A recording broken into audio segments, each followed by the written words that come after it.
जय हिंद मेरे प्यारे विद्यार्थियों, आपका अपने YouTube channel R K. Verma math school में स्वागत। दोस्तों आज 16 जनवरी हो गए दोस्तों, और एसएससी जीडी का एग्जाम जारी है मेरे दोस्तों। कोई दिक्कत नहीं, कोई परेशानी नहीं, लेकिन हर एक स्टूडेंट को कुछ ना कुछ परेशानी हो रहा है। और वो क्या परेशानी हो रहा है मेरे दोस्तों, आज 16 जनवरी का जो भी पेपर हुआ है चारों शिफ्टों का, उस पेपर को अगर आप देखेंगे मेरे दोस्तों, सोचेंगे और समझेंगे मेरे दोस्तों, तो जरूर आपको भी परेशानी होगी मेरे भाई। तो चलो हम आपको बताते हैं मेरे दोस्तों कि आज चारों शिफ्टों फर्स्ट, सेकंड, थर्ड और फोर्थ शिफ्ट में 16 जनवरी में क्या क्या आया था मेरे दोस्तों, क्या रोल हो रहा है, क्या मैथ का लेवल है मेरे दोस्तों। मैथ के लेवल के साथ साथ पूरे चारों सेक्शन के बारे में थोड़ा थोड़ा आज हम जानेंगे दोस्तों, क्योंकि आज की पेपर जो थे उसमें कुछ दो जो उसमें से सेक्शन था, यानी पेपर के 4 सेक्शनों में से 2 सेक्शन ऐसा था जो थोड़ा सा डिफिकल्ट लिया गया। अब वो क्या होगा आपको इसी वीडियो में पूरा जानने को मिलेगा मेरे दोस्तों। तो चलो मेरे दोस्तों एक चीज मैं आपको बता दूं मेरे भाई, कि सबसे बड़ी बात यह है कि जो मैं कल वाले में एनालिसिस के दौरान में क्वेश्चन करवाया था, क्या सीआई का, वो बहुत ही बेहतरीन क्वेश्चन था और वही क्वेश्चन एग्जाम में आ गया दोस्तों। मैं आपसे बार बार कहता हूं मेरे भाई कि आप मेरे इस वीडियो को जरूर देख लो मेरे दोस्तों। मैं आपको गारंटी दे रहा हूं, मेरे पास जो व्हाट्सएप पे क्वेश्चन आते हैं, मेरे जो स्टूडेंट भेजते हैं मेरे भाई, उसी के जरिए मैं आपको क्वेश्चन कराता हूं, और वही मेंसुरेशन के और वही जो आपका सीआई और एसआई का डिफरेंट करके क्वेश्चन आया था, वही क्वेश्चन आज की शिफ्ट सेकंड में पूछी गई थी मेरे दोस्तों।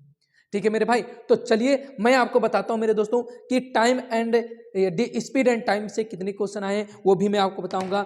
स्पीड एंड टाइम से 3 क्वेश्चन आए थे, आज मैं इसी पर 3 से 4 क्वेश्चन मैं आपको और कराऊंगा मेरे दोस्तों। जो 3 क्वेश्चन आपके एग्जाम में आए थे उसी तरह का मैं 3 क्वेश्चन आपको कराऊंगा, किसमें, स्पीड एंड टाइम का, और 1-2 क्वेश्चन एक्स्ट्रा कराऊंगा। ठीक है मेरे दोस्तों, ताकि मेरा जो आपका क्वेश्चन, मैं जो आपको क्वेश्चन करा रहा हूं, वो क्वेश्चन जो एग्जाम में फंस रहे हैं, जरूर मुझे इस बात की बहुत खुशी है मेरे दोस्तों।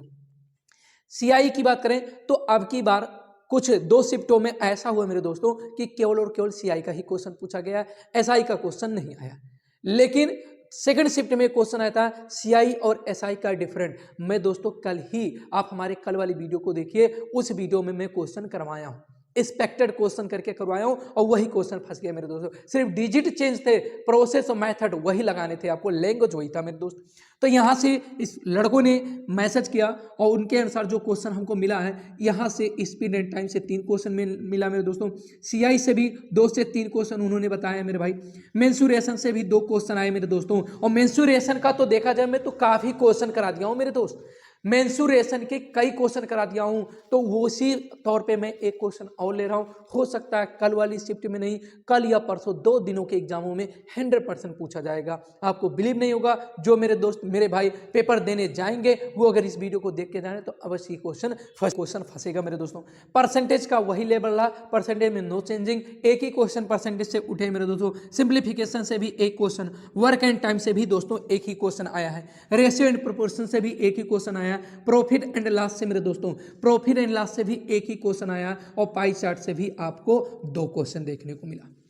किसी शिफ्ट में 1 और किसी शिफ्ट में 2 क्वेश्चन देखने को मिला है, और बहुत ही इजी थे, कोई दिक्कत नहीं था मेरे दोस्तों। ठीक है, अब रही बात कौन से सेक्शन हार्ड माने गए हैं और कौन से सेक्शन, यानी चारों सेक्शनों में, यानी हिंदी या इंग्लिश, फिर उसके बाद आपका मैथ, उसके बाद रीजनिंग और जीएस, इसमें से कौन सा हार्ड था। तो मेरे दोस्तों मैं आपको बता दूं, लड़कों के कहने के अकॉर्डिंग मैं आपको बता रहा हूं, मेरे जो स्टूडेंटों ने भेजा है उनके कहने के, उनके राय के अकॉर्डिंग मैं कह रहा हूं आपको, तो मैथ तो उनके अकॉर्डिंग इजी था, मैथ और आपका रीजनिंग जो था वो उनके अकॉर्डिंग तो बता रहे कि वो सही था, कोई दिक्कत नहीं था।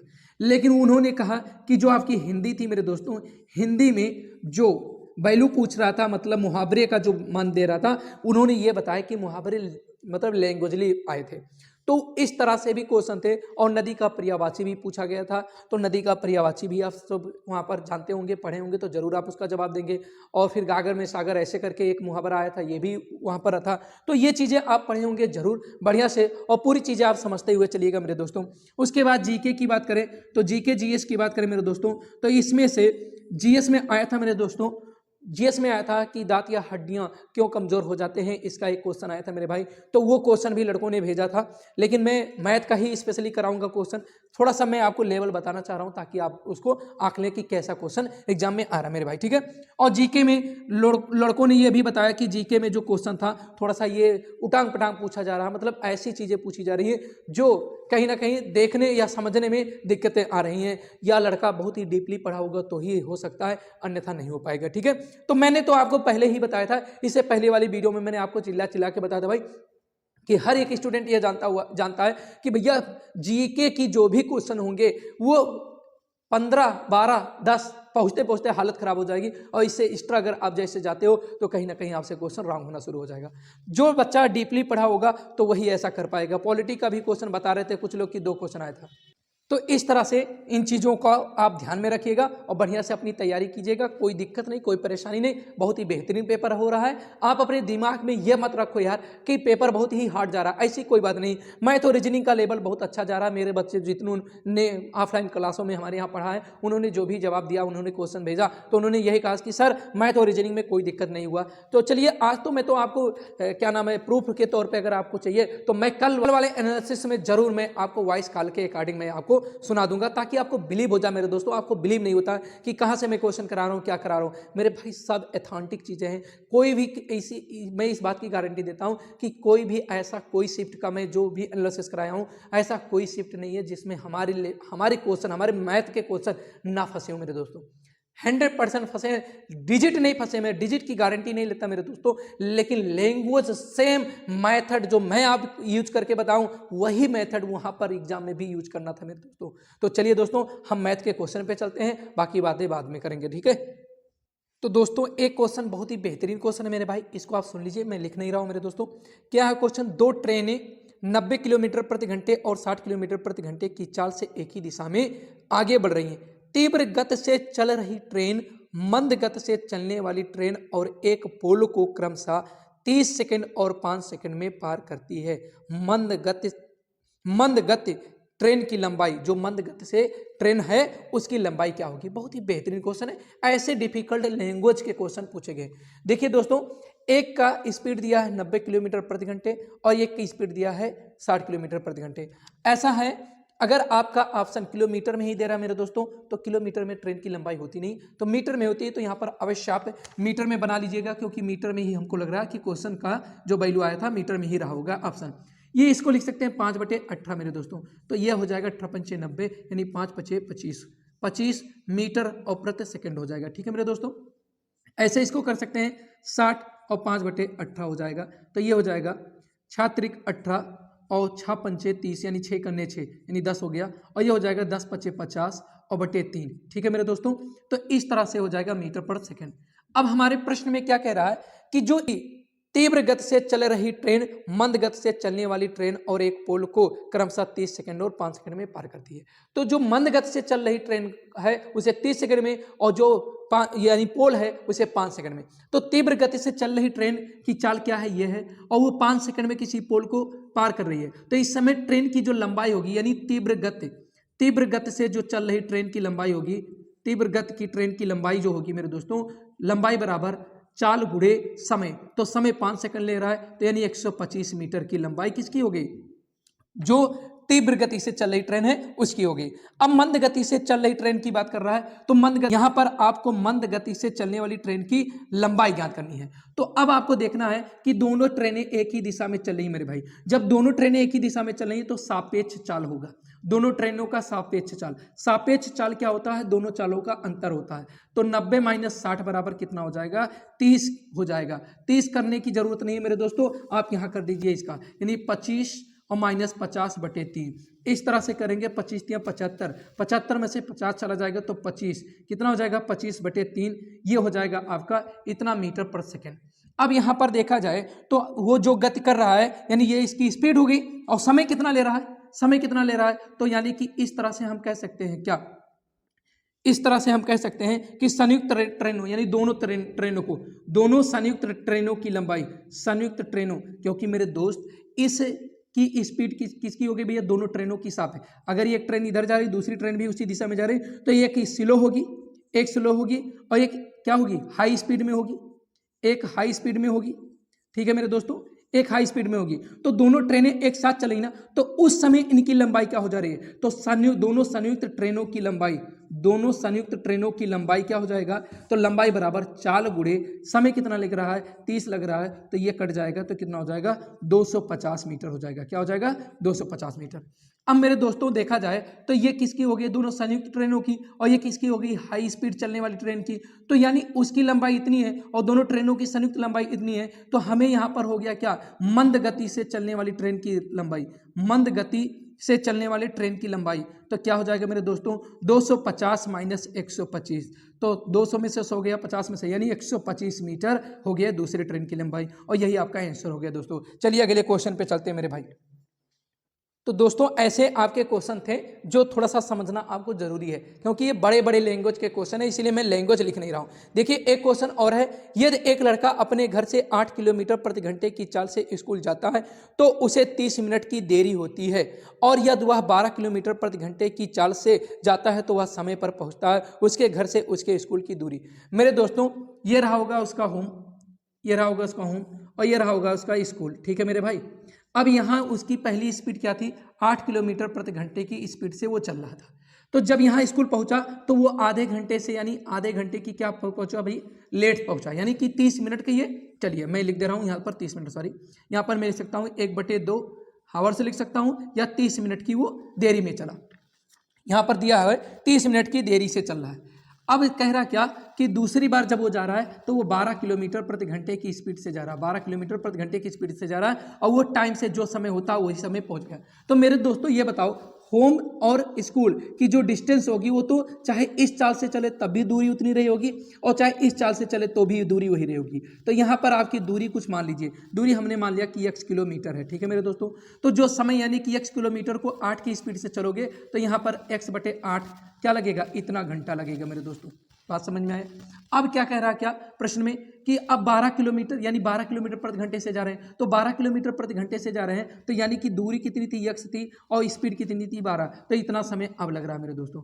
ये तो 30 मिनट दिया था, 30 मिनट को लिख सकते हैं 1/2 घंटे, यानी मेरे कहने का क्या मतलब है, अगर इसमें से इस आधे घंटे को हम निकाल दें तो ये पूरे समय पर, अपने समय पर पहुंच जाएगा कि नहीं पहुंच जाएगा, बोलो हाँ या ना। अब इसी दोनों को सॉल्व कर देना, तो इसको सॉल्व करने का तरीका देखिए, 2 करने 2, 2 चौके 8 और 2 छक्के 12 हो जाएगा, ठीक है मेरे दोस्तों। अब ये हो जाएगा x/4, और इसको इधर लेकर आएंगे तो x/6 हो जाएगा माइनस में, और इसको लेकर आएंगे तो प्लस में, ये 1 हो जाएगा। इस तरह से देखा जाए तो यहाँ से अगर हम इसको हटा देते हैं x को, तो कितना हो जाएगा, 6 करने 6 हो जाएगा, 4 करने 4 हो जाएगा, और 6 चौक 24 हो जाएगा मेरे दोस्तों, और बराबर 1 बचेगा, ठीक है मेरे भाई।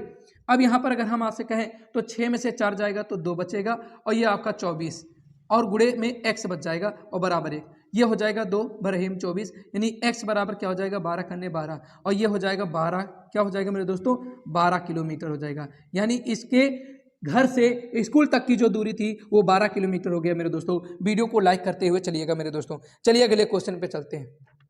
एक तीसरा क्वेश्चन क्या है मेरे दोस्तों, यदि एक रेलगाड़ी किसी खंबे को 90 किलोमीटर प्रति घंटे की गति से 20 सेकंड में पार करती है तो रेलगाड़ी की लंबाई मीटर में क्या होगी। तो बहुत बेहतरीन क्वेश्चन ये भी है मेरे दोस्तों।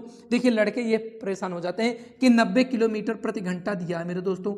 अब वहां पर आपका जो क्वेश्चन पूछ रहा है वो मीटर में पूछ रहा है, तो भाई आप इसको पहले इसकी स्पीड को मीटर में बनाइए, तो 5/18 कर दीजिए, और ये मीटर पर सेकेंड हो गया, तो ये 18 पंचे हो जाएगा, और 5 पचे 25 हो जाएगा, 25 मीटर पर सेकंड उसकी स्पीड हो गई। अब दोस्तों मुझे क्या करना है, रेलगाड़ी की लंबाई, अभी हमने बताया कि रेलगाड़ी की लंबाई बराबर आप क्या कर सकते हो कि स्पीड गुणे टाइम, स्पीड गुणे टाइम। स्पीड कितना है मेरे दोस्तों, 25 है, और टाइम कितना है मेरे दोस्तों, 20 सेकंड है। कितना है, 20 सेकंड है। तो इस तरह से 25 दूना 50, यानी 500 मीटर उस ट्रेन की लंबाई हो जाएगी, ठीक है मेरे दोस्तों। चलिए अगले क्वेश्चन पे चलते हैं मेरे भाई। दोस्तों ये मेंसुरेशन का बहुत बेहतरीन क्वेश्चन है। ये संभावना है कि आपके एग्जाम में पूछा जाएगा 100%, किसी ना किसी शिफ्ट में जरूर टिपकेगा दोस्तों। कल के वीडियो में मैंने ऐसा बताया था, आज के शिफ्ट में क्वेश्चन पूछा गया, तो ये संभावना आप रख के चलिए। कह रहा क्या कि 2 बेलन ए और बी हैं जिनकी त्रिज्याओं में अनुपात 4:7 तथा उनकी संगत ऊंचाइयों में अनुपात 7:5 है, तो उनके वक्र पृष्ठों में क्या अनुपात होगा, ठीक है मेरे दोस्तों। तो चलो मैं आपको पहले समझाना चाहूंगा कि वक्र पृष्ठ क्या होता है, बेलन का वक्र पृष्ठ का सूत्र क्या होता है, बेलन का वक्र पृष्ठ का सूत्र क्या होता है मेरे दोस्तों। बेलन का वक्र पृष्ठ बराबर होता है 2 पाई आर एच मेरे भाई, ठीक है, 2 पाई आर एच कह रहा। अच्छा एक बात बताओ दोस्तों, जब अनुपात की बात कहें ना तो ये दोनों कांस्टेंट होते हैं, कोई भी बेलन हो, किसी भी बेलन का करेंगे आप क्या वक्र पृष्ठ, तो ये दोनों कांस्टेंट होते हैं और हमेशा आप कांस्टेंट को हटा दिया कीजिए। जब अनुपात लेने की बात आए तो आप इस कांस्टेंट को हटा दीजिए, इसकी कोई जरूरत नहीं है, यानी आर इंटू एच की जरूरत है। अगर हम आपसे कहें तो पहला आर कितना भैया 4 है और दूसरा का एच, पहले का एच कितना है 7 है और दूसरे का कितना है मेरे दोस्तों 7 है और फिर कितना है 5 है। इस तरह से 7 से 7 कैंसिल हो जाएगा मेरे दोस्तों और यह हो जाएगा 4/5, यानी 4:5 हो जाएगा और यही आपका हो जाएगा आंसर मेरे दोस्तों, ठीक है मेरे भाई। क्या उसके वक्र पृष्ठों में अनुपात यानी A1/A2 अगर हम कहें तो ये 4:5 आएगा मेरे दोस्तों। चलिए अगले क्वेश्चन पे चलते हैं दोस्तों। ये मैं जो बता रहा हूँ सीआई का क्वेश्चन है, बहुत ही बेहतरीन क्वेश्चन है, इसको भी आप अपने दिमाग में नोट कर लीजिए। ये एग्जाम में एक बार टपक चुका है और दोबारा फिर टपकने की गुंजाइश है मेरे दोस्तों। कह रहा है ये तो 2000 रुपये की मूलधन, ये 2000 रुपये की मूलधन को 10% वार्षिक दर से चक्रवृद्धि ब्याज पर उधार में दिया जाता है, तो दूसरे वर्ष ब्याज क्या होगा। तो मेरे भाई आप एक बात बताओ मेरे दोस्त, क्या कहा गया कि मूलधन कितना मेरे दोस्तों 2000 रुपया है, 2000 रुपया आपने मूलधन के रूप में लिया, ठीक। पहला वर्ष मैंने यहाँ पर लिख दिया और दूसरे वर्ष की बात ये हो गई, ठीक है मेरे भाई। अब यहाँ पर चक्रवृद्धि ब्याज की बात कर रहा है मेरे दोस्तों, दर क्या है 10% है। अगर आप 2000 का 10% निकालते हैं मेरे दोस्तों तो एक जीरो कैंसिल हो जाएगा, यानी 200 रुपया आएगा, ठीक है मेरे दोस्तों। अब 200 रुपया तो पहले वर्ष था, तो दूसरे वर्ष में 200 रुपया हुआ तो आपको देना ही देना है, 200 रुपया तो देना है, लेकिन इस 200 का 10% एक्स्ट्रा आपको देना पड़ेगा, यही चक्रवृद्धि ब्याज कहता है। तो इसका 10% आप जब निकालोगे तो कितना हो जाएगा, एक जीरो फिर से कट जाएगा, यानी 20 हो जाएगा और ये 220 रुपया हो जाएगा, यानी जो आप का ब्याज होगा, चक्रवृद्धि ब्याज होगा, वो कितना होगा 220 रुपया होगा, ठीक है मेरे दोस्तों। तो इसी पर क्वेश्चन को खत्म करते हैं और जैसा मैंने आपको क्वेश्चन बताया मेरे दोस्तों, ऐसे क्वेश्चन को आप तैयार कर लीजिए और अपने दिमाग से ये भ्रम निकाल दीजिए कि पेपर बहुत ही हार्ड आ रहा। ऐसी कोई बात नहीं, जिसका जो पार्ट नहीं सही है, चाहे वो मैथ की हो, चाहे वो हिंदी की हो, चाहे वो इंग्लिश की हो, चाहे वो जीके की हो, चाहे वो आपकी रीजनिंग हो, जो भी पार्ट जिसका नहीं तैयार मेरे भाई, उसके लिए वो पार्ट हार्ड ही रहेगा। आपका सब पार्ट सही है तो आपका पेपर बेहतरीन होगा। और मेरे दोस्तों मैं आपसे एक चीज और कहूंगा कि आप 60+ ही करके आइएगा। 60+ का मतलब 60+ आपका सही होना चाहिए, करने को तो आप 70+ ही जाइएगा। 70+ आप जाओगे तो 60 तक आते आते आप सेफ बच जाओगे मेरे दोस्तों। तो ये चीजें कन्फर्म है कि कम से कम 60+ अगर आपका सही है तो आप बिल्कुल सेफ हो, कोई दिक्कत नहीं होगा, आपका सिलेक्शन 100% होकर ही रहेगा, ठीक है मेरे दोस्तों। वीडियो को लाइक कीजिएगा, चैनल को सब्सक्राइब कीजिएगा और लोगों तक इसको शेयर भी कीजिएगा, एक प्यारा सा कमेंट कीजिएगा और जो क्वेश्चन हो सके आप कमेंट में जरूर कीजिए। और कल की वीडियो में मैं अवश्य आपको क्वेश्चन जो सेंटर से जो बच्चे आए एग्जाम देकर आएंगे उनसे मैं बात कराऊंगा जरूर मेरे दोस्तों। तो वीडियो को इसी पे खत्म करते हैं। जय हिंद दोस्तों।